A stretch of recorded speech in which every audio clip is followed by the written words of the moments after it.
Hola, buenos días. Les damos la bienvenida a Poliedro Cultural, que se transmite desde la página de Público y Privado. Hoy tenemos a una invitada especial, la arqueóloga Fanny López Jiménez. Ella fue directora del Museo Regional de Antropología e Historia. Actualmente coordina la carrera de arqueología en la UNICACH. Ella ha escrito diversos artículos sobre el tema de arqueología y sobre todo participó en un importante descubrimiento que fue el de la Reina Roja. Hoy tenemos a la arqueóloga Fanny para que nos platique sobre este tema, cómo decidió ingresar a la arqueología, cómo como mujer ha vivido el ser arqueóloga. Buenos días, arqueóloga. Buenos días, Enriqueta. Bueno, yo escogí, la verdad es que yo escogí arqueología después incluso de que yo había tomado una decisión de estudiar psicología. Sin embargo, bueno, yo soy de Tuxtla Gutiérrez, me voy a presentar mi examen a la Escuela de Psicología de la UNICACH y resulta que en aquel entonces pues ponían las listas cuando ya se veía quiénes habían pasado y quiénes habían reprobado. Y cuando yo llego a ver los resultados, pues no veo mi nombre, ¿no? Entonces, a partir de ahí dije, bueno, ¿y ahora qué voy a estudiar? No estoy en la lista. Regresé con mi mamá y le dije, mamá, no pasé el examen. Entonces, pues la otra opción era irme a San Cristóbal a estudiar en la Escuela de Ciencias Sociales. Y bueno, me voy para allá y pues paso el examen, me quedo, en fin, estoy 3 meses ahí cuando de pronto me encuentran unas amigas que estuvieron conmigo en la secundaria, que habían presentado el mismo examen, y me dicen, Fanny, ¿qué haces aquí?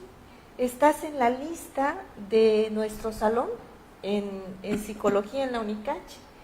Y dije, no puede ser, ¿no?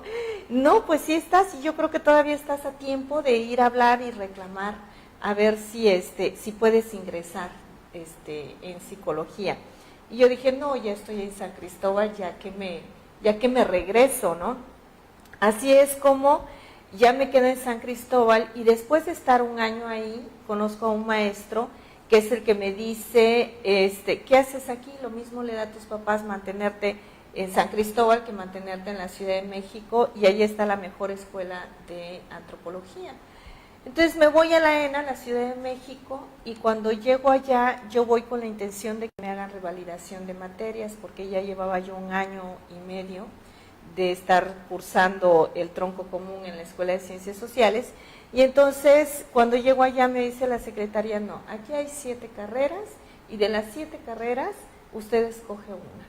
Entonces hasta ese momento yo veo arqueología y me decido inmediatamente por arqueología.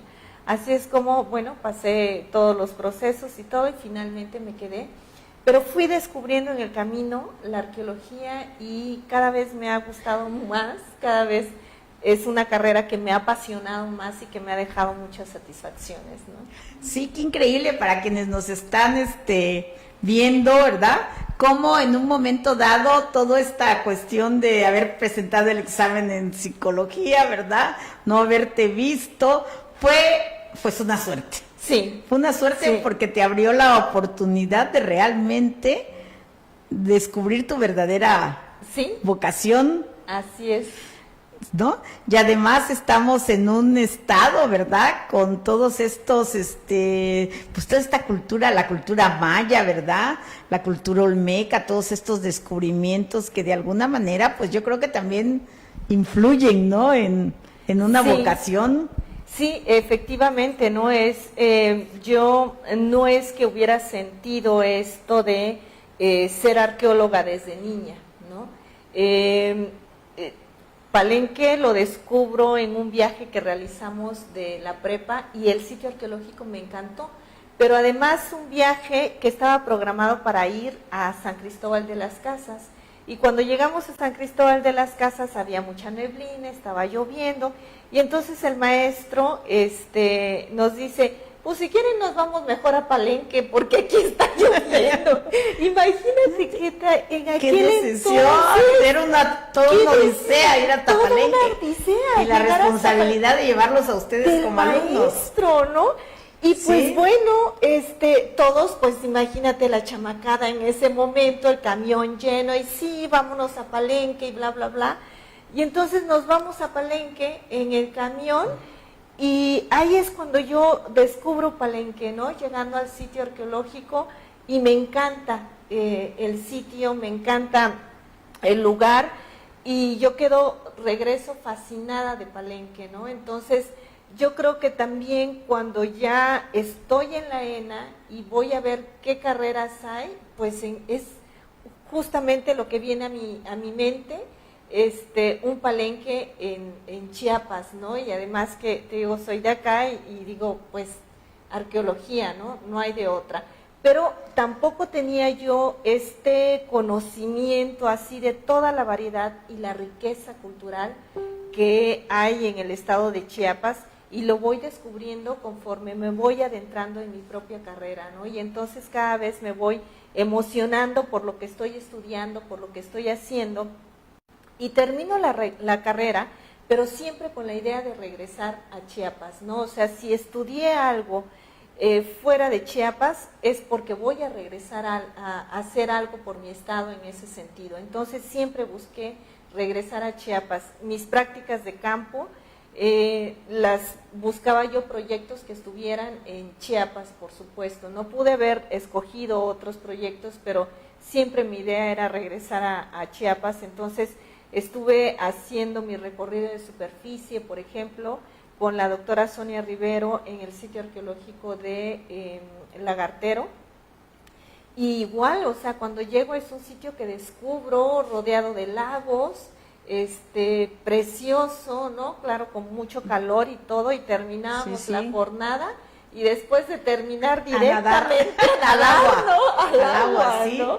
Entonces era sensacional, la verdad, cada salida yo la sentía como un paseo, y hasta la fecha lo sigo sintiendo así, ¿no? Cada salida, cada trabajo de campo que yo hago, pues es un paseo para mí, es un gusto salir a hacer trabajo de campo. Lo mismo fue cuando ya me tocaba hacer prácticas de excavación, pues escogí Palenque, había un proyecto dirigido por Arnoldo González Cruz, y entonces pues solicito ir ahí, me aceptan, y ahí realizo mis prácticas de campo.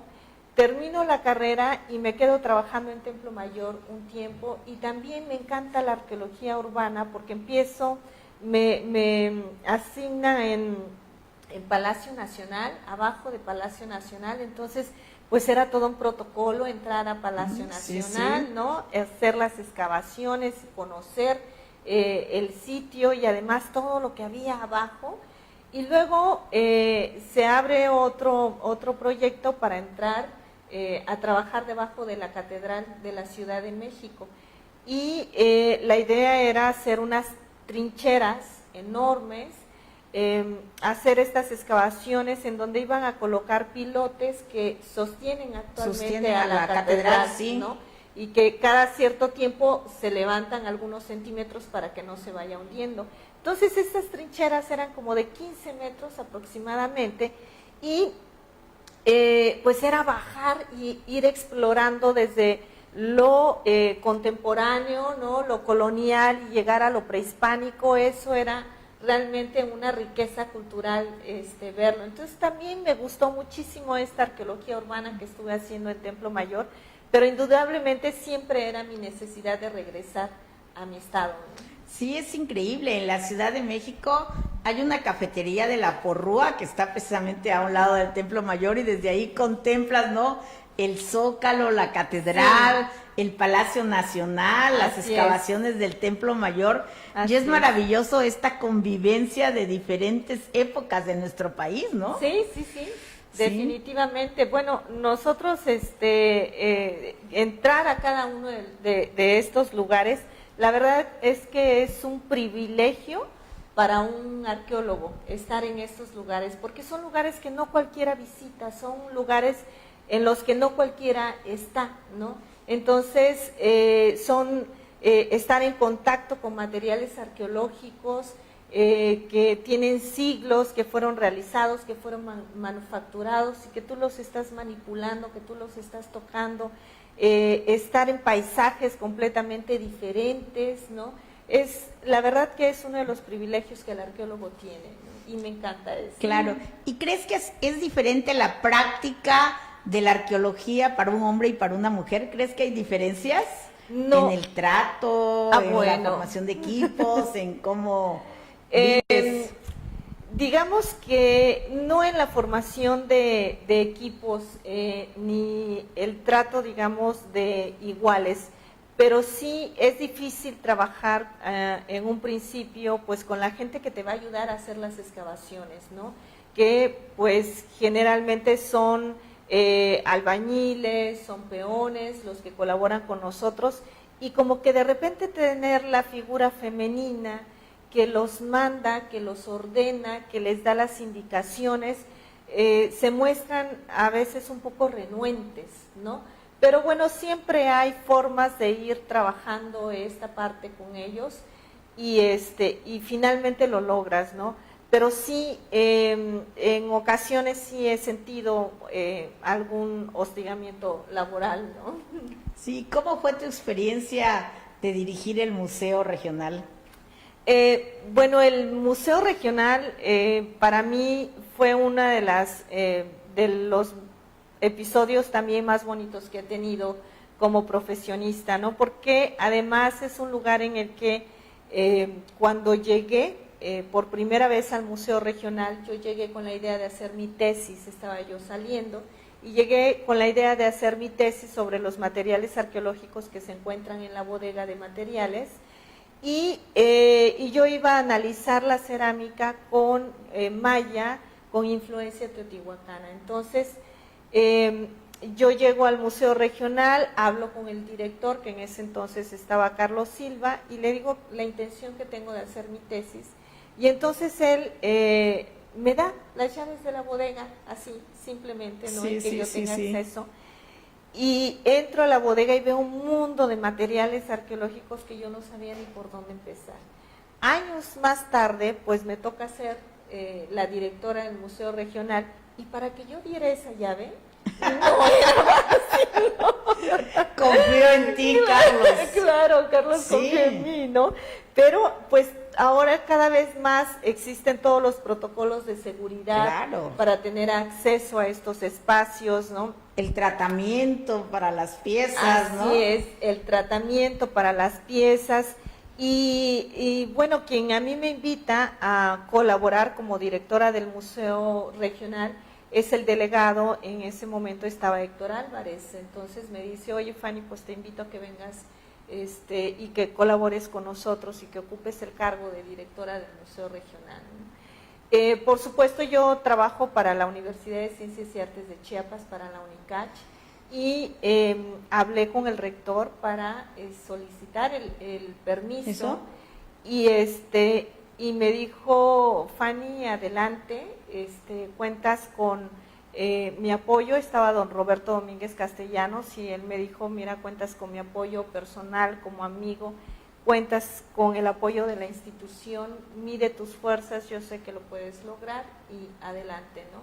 Entonces, pues con ese respaldo, pues también me voy a cubrir 3 años el lugar de directora en el Museo Regional, y me encuentro un museo regional, pues lamentablemente con mucho deterioro en su edificio, ¿no?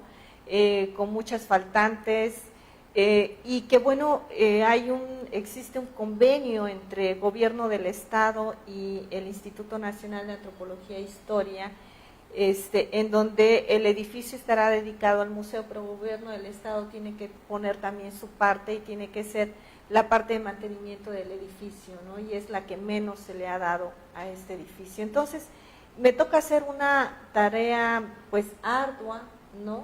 De gestión, ¿no? La gente cree que uno llega a esos puestos directivos y nada más estás en tu cubículo, cubículo mandando, ¿no? Sí. Pero más bien son lugares de gestión, ¿no? Tienes que gestionar, tienes que hacer, había rezagos, había atrasos.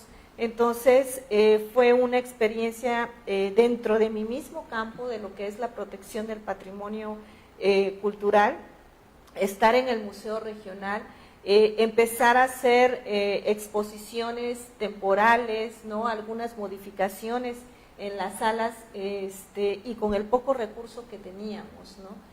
Y te das cuenta que el aire acondicionado ya no sirve, que las cámaras de seguridad pues también ya no servían, entonces había que gestionar las cámaras de seguridad para el museo, no era posible que estuvieran así. Ahorita el museo tiene una seguridad ya a través de cámaras y alarmas y todo eso, pero sí son cosas que han costado muchísimo trabajo, ¿no? Hay gente muy valiosa también ahí que siempre estuvo conmigo apoyando, sobre todo la gente del Museo Regional,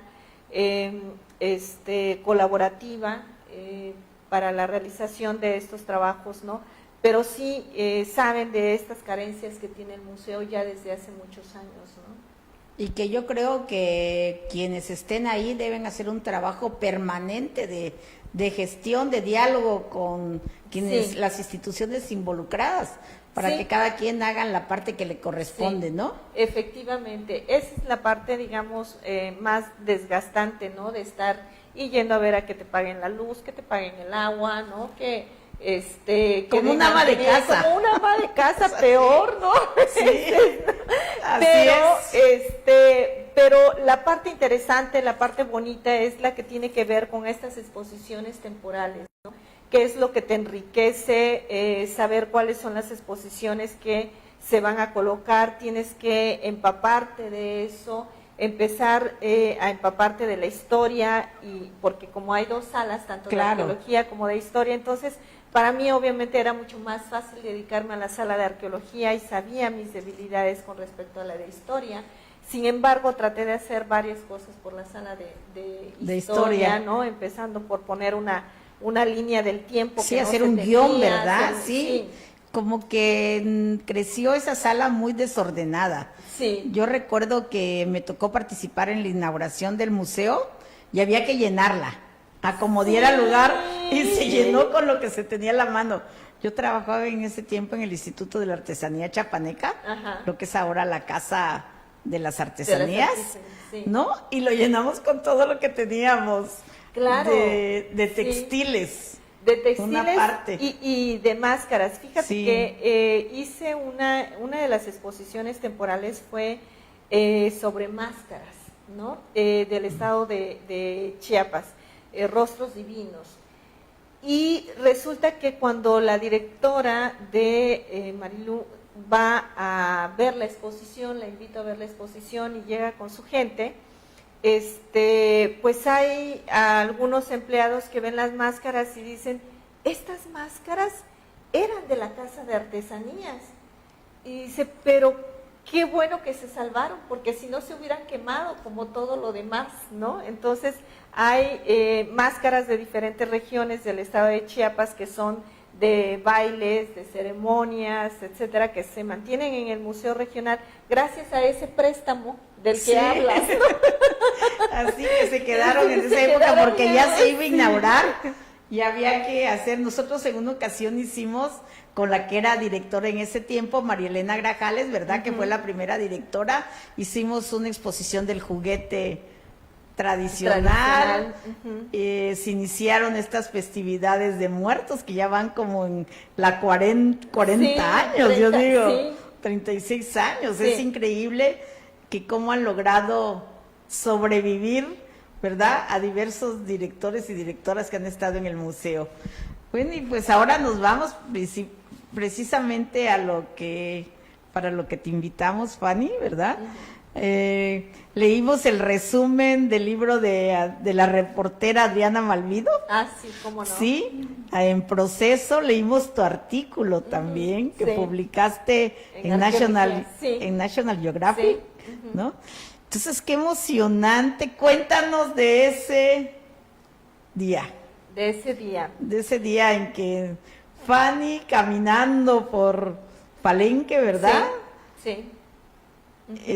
Descubren, podríamos decir, de improviso, de casualidad, no sé cómo llamarle, ¿verdad? Creo que fueron 2 descubrimientos en ese día, ¿verdad? Sí. Sí, efectivamente. Bueno, para mí mi llegada a Palenque es como haciéndome cargo de la bodega de materiales arqueológicos, ¿no? No tenía yo un frente de trabajo y quien me invita, por supuesto, es el director, que es Arnoldo González, a quien yo le tengo un gran agradecimiento por haberme invitado a participar en este proyecto especial Palenque. Y bueno, pues estando él como director, yo me hago cargo de la bodega en donde había que lavar tepalcates y demás, pero al mismo tiempo me van dando ciertas áreas, ¿no?, de trabajo.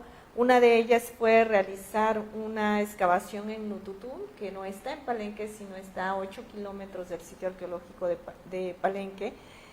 Y después de estar trabajando ahí, empezarme a salir algunas cosas, ya me trasladan ahí al mismo Palenque a hacer algunas excavaciones en el Templo de la Cruz y la Cruz Foliada, y me salen algunos entierros de cista que vienen en cajas de piedra, ¿no?, con algunas ofrendas y demás. Me encuentro portaincensarios de cerámica, que han salido varios portaincensarios, más de 100 portaincensarios de cerámica en esta parte del conjunto de las cruces. Y bueno, después de eso, me asignan este lugar que es a un costado del Templo de las Inscripciones, que es la plataforma oeste, en donde está ubicado el Templo de la Calavera y el Templo 13. Entonces, es ahí donde me asignan a trabajar. Y bueno, pues empiezo a revisar los informes de los arqueólogos que ya habían estado trabajando ahí, ¿no? Por ejemplo, Alberto Ruz, que descubrió la tumba en 1952 y que desde entonces hace famoso a Palenque por esa tumba tan preciosa. A partir de ahí él empieza a hacer excavaciones en los otros templos, pensando en que si en el Templo de las Inscripciones hubo una de esa magnitud, seguramente en el basamento de todos los templos se va a encontrar una tumba similar, ¿no?, una tumba parecida.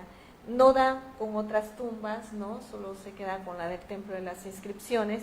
Y luego también llegan otros arqueólogos. Entonces, a partir de este conocimiento anterior de lo que yo tenía sobre los informes, empecé a trazar mi excavación en áreas en donde no habían excavado, ¿no?, a pesar de estar en el mismo edificio. Y entonces pues voy una mañana, ya camino a mi frente de trabajo, y el tigre, que era como la persona que servía como capatazo, porque iba a ver a todos los frentes de trabajo, que tuviéramos la cal, el cemento, que los trabajadores estuvieran haciendo lo suyo en su lugar y demás. Y entonces me dice, ¿qué pasó, Tejanita? ¿Ya te vas a encontrar los huesitos? Y le digo, ay, tigre, los huesitos no, los jades me voy a encontrar. Y ese día, esa mañana del 11 de abril, me estaba yo encontrando una tumba en el Templo de la Calavera y la entrada a la tumba de la Reina Roja. Entonces, la verdad, fueron dos cosas sorprendentes para mí, en el mismo día, que no me lo esperaba, ¿no?, que nadie se lo esperaba, y sobre todo porque había sido un área que ya había sido excavada, ¿no?, sí. Pero sin embargo se seguía con una metodología, con objetivos concretos. Y bueno, pues empiezo a excavar en el Templo de la Calavera, doy con esta tumba que finalmente, después de 2 meses de excavación, pues arrojó casi 700 piezas de jade, había concha, había perla, había obsidiana, y pues era sorprendente para mí saber que estaba yo ante una cámara funeraria, que en la lápida, que estaba sobre el piso directamente, pues había colocado una gran cantidad de jade, ¿no?, y todas estas estaban cubiertas también de cinabrio, y se veía la concha, se veía algunos fragmentos de hueso nada más, pero pues era quedarme pues perpleja, ¿no?, de lo que estaba viendo. Pero al mismo tiempo bajo al Templo 13 y a dar la noticia a mis compañeros, cuando veo que hay una puerta, un acceso que está tapiado. Y entonces, pues me doy cuenta que es un pasillo completamente libre y que me lleva a otra puerta que también está sellada. Entonces yo la verdad es que ese día estaba súper emocionada, contenta, no sabía ni yo qué misma qué hacer. Sí.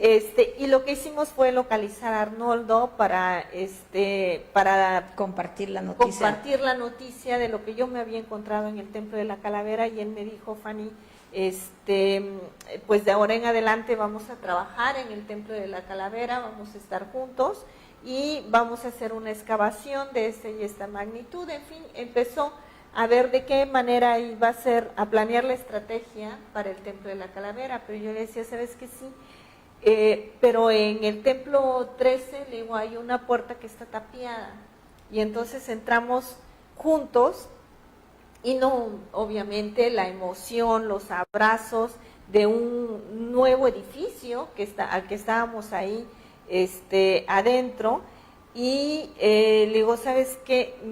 Quisiera hacer un boquete en esta otra puerta que está sellada para saber qué hay ahí, ¿no? Así que pues empezamos a liberar un poco, ¿no? Continué trabajando en el Templo de la Calavera. Esa excavación me llevó más de 2 meses. Pero al mismo tiempo, pues la curiosidad mata al gato, claro, ¿no? Uno quería saber qué había ahí en ese espacio que se encontraba sellado, y entonces mandamos a hacer el boquete, el orificio, y está el trabajador ahí dándole con el cincel y el marro, y de pronto nos pide una lámpara y nos dice, pues ¿saben qué? Aquí se oye hueco, y entonces cuando caiga la última piedra, ustedes no van a ver nada porque seguro está oscuro, ¿no? Sí. Entonces ya le digo a Arnoldo, oye Arnoldo, pues hay que traer la lámpara, luz, ¿no?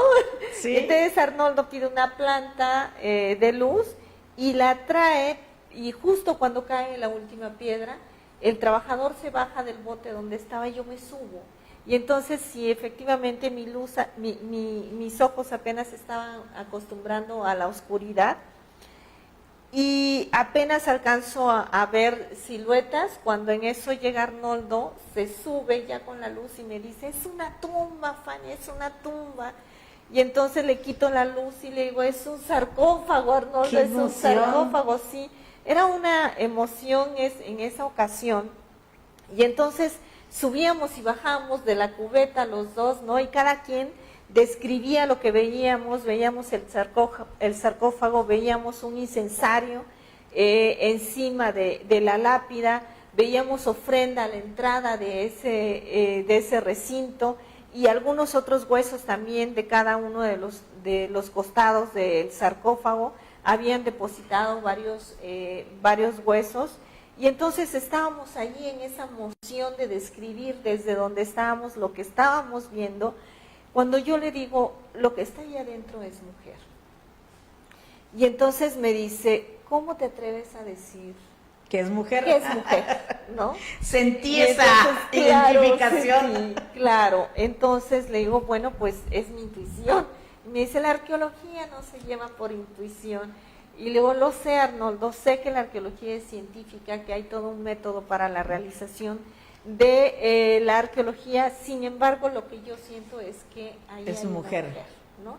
Entonces, a partir de ese momento, pues todo el mundo empezó a decir, los trabajadores, que me había yo encontrado a la esposa de Pacala, la abuela de Pacala, la tía, la hija, la hermana, bueno, en fin, ¿no? Sí, todos los rumores. Todo lo que tenía que salir en relación a Pacala y que fuera mujer. Así que a partir de ahí ya es cuando me dice, bueno, pues vamos a empezar a trabajar en toda esta plataforma, y después de que termino de trabajar en el Templo de la Calavera, ya empezamos a trabajar en el Templo 13. Y pues lo primero era limpiar todo, ¿no? O sea, recoger los depósitos funerarios que estaban a los costados del sarcófago, levantar la ofrenda que había por fuera, y bueno, finalmente recorrer la lápida para ver lo que contenía este sarcófago, ¿no? Así que trabajamos la madrugada del 1 de junio, estuvimos ahí toda la noche trabajando en Palenque, y esto debido también a que, como bien sabes, Palenque es un sitio muy visitado, es una zona arqueológica muy visitada actualmente. Palenque recibe casi 1000 personas al día, y entonces obviamente trabajar justo se dificulta, ¿no? Trabajar, a la entrada, ¿no? Y en privacidad, ¿no? Sí, no. Entonces todos los turistas pues van a ver, quieren ver qué es lo que están haciendo los arqueólogos. Entonces sabíamos que no íbamos a poder avanzar de la manera que nosotros quisiéramos. Por eso es que montamos una carpintería provisional afuera del Templo 13. Para cubrirlo. Sí, para cubrirlo, y para que ahí estuvieran trabajando los polines que se iban a montar para sostener la lápida posteriormente.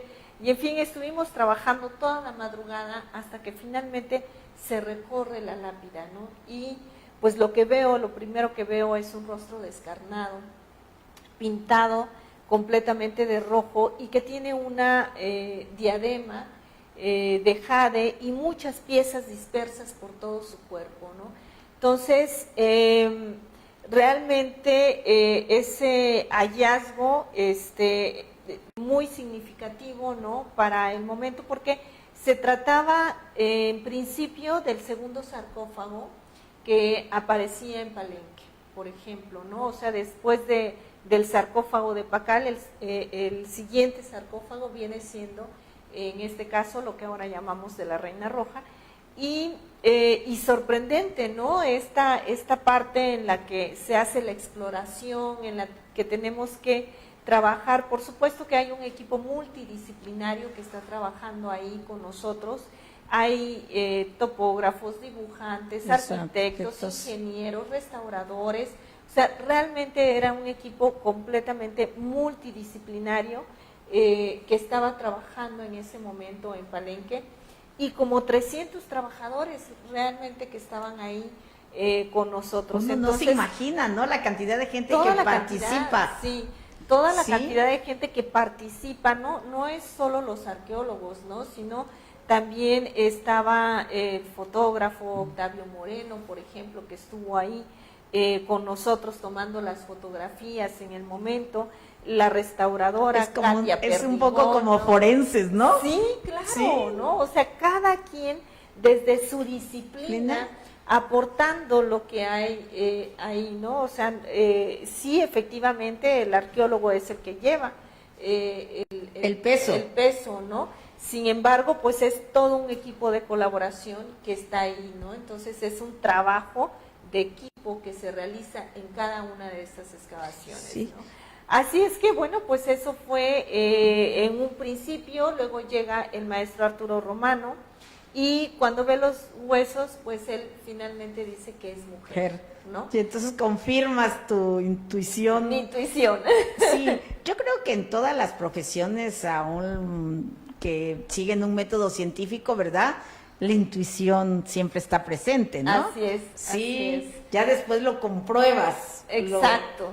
Pero sí, de momento es la intuición lo que sale, ¿no?, a relucir, ¿no? Sí, y además muchas cosas son también por la práctica, por lo que ves cotidianamente. Entonces ya vas intuyendo que en ciertos lugares pues te van a salir seguramente tumbas, o te van a salir ofrendas, o como el compañero Gerardo Fernández, que decía: yo quiero excavar el Templo 17 porque estoy seguro que ahí me voy a encontrar un tablero, ¿no? Entonces, ya lo intuía por el patrón que se viene repitiendo en los otros edificios, ¿no? Entonces empiezas a intuir que hay lo que ciertas puedes encontrar. Cosas, lo que puedes encontrar. Y efectivamente se encontró un tablero, ¿no?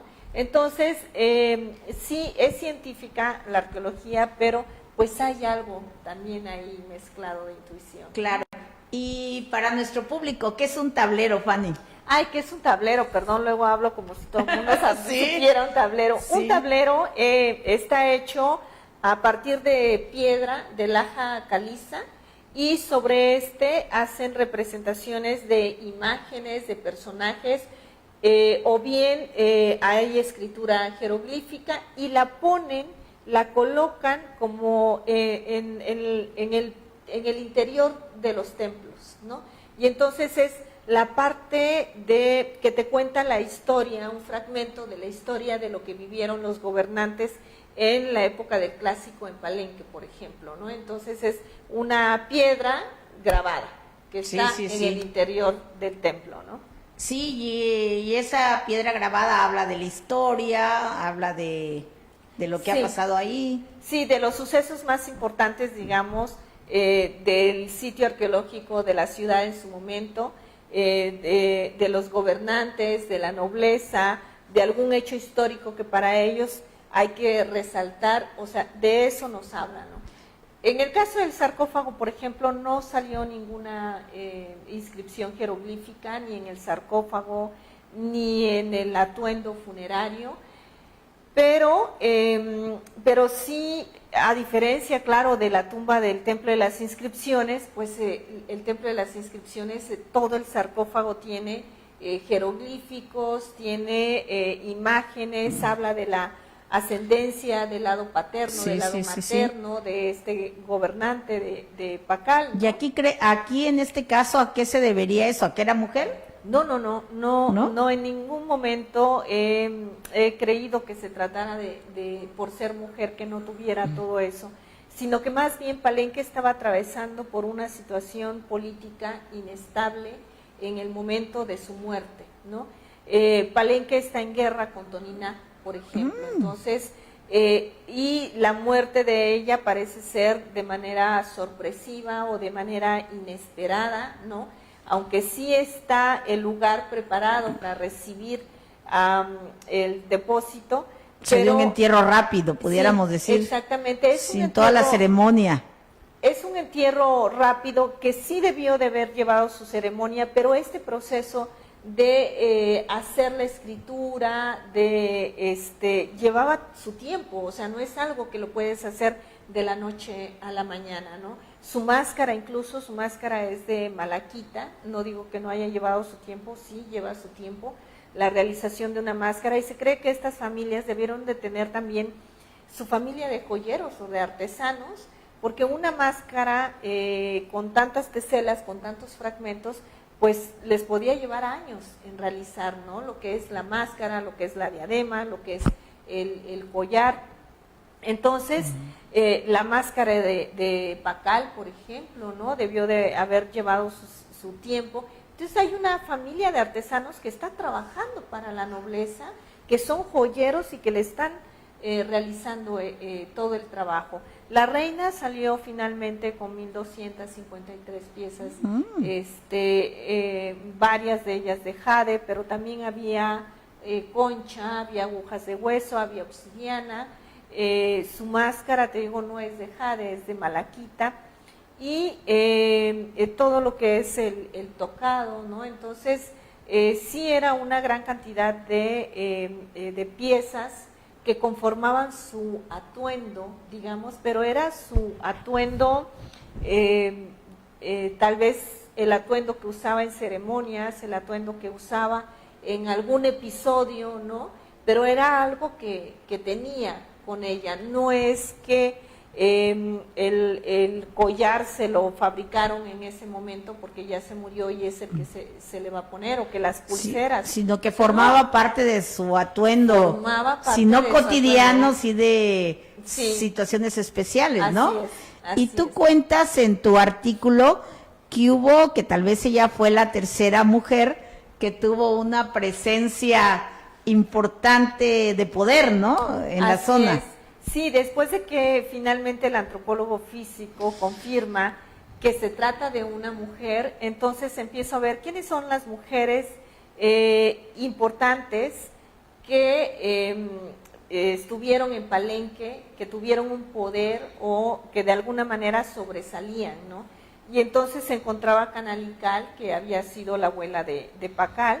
Estaba también Apogel, que era la madre de Pacal, la que le dio el poder, Sagbuajau, la esposa, y aparecía otra señora, que es la señora Nakinu, que era la señora Telaraña, que al parecer o es hija de Pacal o era esposa de uno de los hijos de Pacal. Entonces, estas señoras están representadas en las lápidas, en los tableros de Palenque, son parte de la historia de la nobleza, y te das cuenta que son mujeres que fueron poderosas, que fueron regentes. La madre de Pacal le entrega a su hijo el poder a los 12 años de edad, ¿no? Entonces, un niño de 12 años no iba a gobernar un Palenque. Claro, ¿no? ella tal vez como en términos occidentales como regente, ¿no? Exactamente, ella queda como regente, queda atrás de ella, es la que está ordenando, está diciendo, es la que proviene de un linaje divino, un linaje de gobernantes, y es la que le corresponde también coronar a su hijo como gobernante, ¿no? Y si hubiera sido mujer su hijo primogénito, hubiera sido también coronada, ¿no? Porque era el hijo primogénito quien se colocaba en el poder. Entonces, empiezas a ver estas mujeres importantes, y que no solo son las mujeres que aparecen, estas eran las que aparecen en Palenque, pero si uno ve en otros sitios arqueológicos, en Yaxchilán también está la señora Lady Shock, en Naranjo la señora Seicielo, que fue una señora guerrera, ¿no? Entonces empiezas a darte cuenta que hay mujeres con mucho poder que están a la par de los hombres prácticamente, y que bueno, cumplen esta función también de ser gobernantes en algún momento dado, si les toca corresponder, si les corresponde, ¿no? Hacerlo, pues lo hacen, ¿no? Creo porque que es están una, en el momento. y creo que es una asignatura pendiente, no sé si se las dejaríamos a las historiadoras, que en combinación con ustedes, ¿verdad?, que tienen más conocimientos de este pasado de nuestro estado, ¿no? Hace falta escribir sobre estas mujeres, ¿no? Así es. Sí, así porque es un periodo de nuestra historia un poco desconocido en términos del ejercicio del poder femenino. Sí. Sí, que nos daría mucha ventaja, sobre todo para nuestros pueblos originarios, decirles a las señoras, miren, anteriormente en esta época prehispánica hubo mujeres destacadas, ¿por qué hubo este retroceso en nuestras culturas originarias, verdad? Sí. Que ahora estamos otra vez peleando, ¿no?, por la presencia de las mujeres en las comunidades indígenas, ¿no? Entonces sería para ellas como muy emotivo, ¿no?, decirles, miren, aquí están sus ancestras, claro, nuestras ancestras, que ustedes pueden continuar esa tarea, ¿no? Esa línea, esa tarea que ya la desempeñamos desde épocas muy tempranas, ¿no?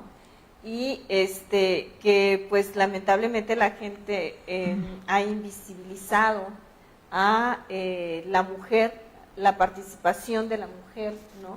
Y creo que también en gran medida se da a partir de la conquista, ¿no?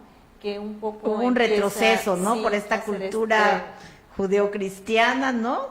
Que viene el retroceso, ¿no? De que las mujeres a su casa, de amas de casa, a desempeñar otros roles, y que aún así hubo muchas mujeres criollas o españolas o mestizas que tuvieron un papel destacado durante la época colonial, ¿no? Así es. Sí, pues desafortunadamente hemos llegado al final del programa. Volveremos a invitar a la arqueóloga Fanny, ¿verdad? Gracias. López Jiménez, ahorita que se encuentra de directora coordinadora, ¿verdad?, de la carrera de arqueología, que venga otro día a hablarnos con más detenimiento de todo este pasado nuestro, que en la parte que me apasiona a mí son las mujeres.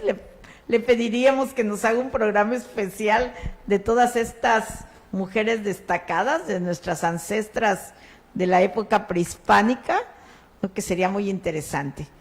Claro que sí, con muchísimo gusto. En otra ocasión podemos hablar sobre la importancia de la mujer en la época prehispánica, ¿no? Pues muchas gracias, arqueóloga, sé que corriste mucho para llegar a este programa y te agradecemos, y nos vemos el próximo lunes a las 10:30 en Poliedro Cultural, desde la página de Público y Privado.